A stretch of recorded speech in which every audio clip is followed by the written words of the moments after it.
En quoi l'initiative populaire « Stopper le mitage » pour un développement durable du milieu bâti consiste-t-elle?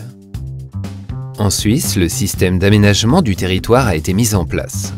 L'aménagement du territoire définit par exemple où sont situées les zones d'habitation ou les surfaces pour l'agriculture. Pour ce faire, la Confédération, les cantons et les communes déterminent entre autres où sont situées les zones à bâtir, les zones agricoles ou les zones protégées. Les zones à bâtir sont des surfaces sur lesquelles il est autorisé de construire par exemple des appartements, des bureaux ou des magasins. Il n'est possible de construire en dehors des zones à bâtir qu'à titre exceptionnel.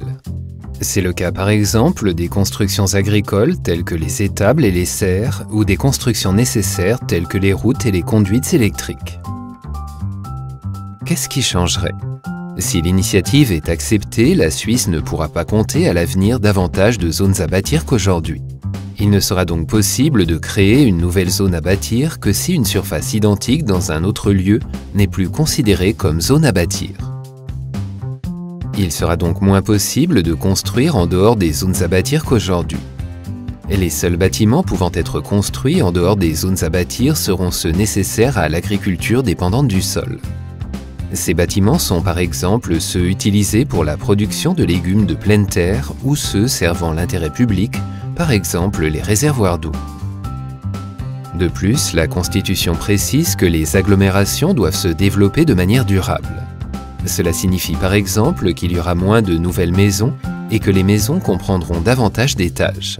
Le lieu de résidence et le lieu de travail devront également être aussi rapprochés que possible afin que les trajets soient raccourcis au maximum.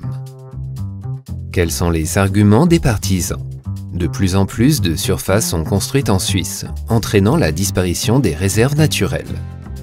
L'agriculture a besoin d'une surface suffisante pour produire des aliments.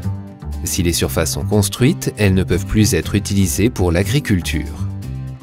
L'initiative veille à ce que les constructions ne soient situées que dans les endroits déjà bâtis.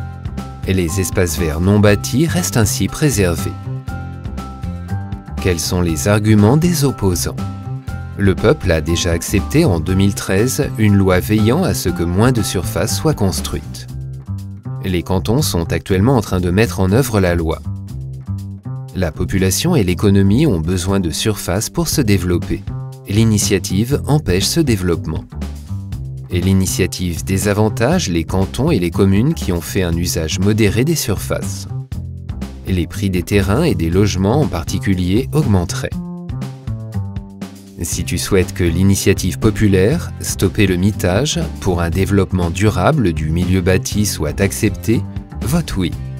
Si tu souhaites qu'elle soit refusée, vote non.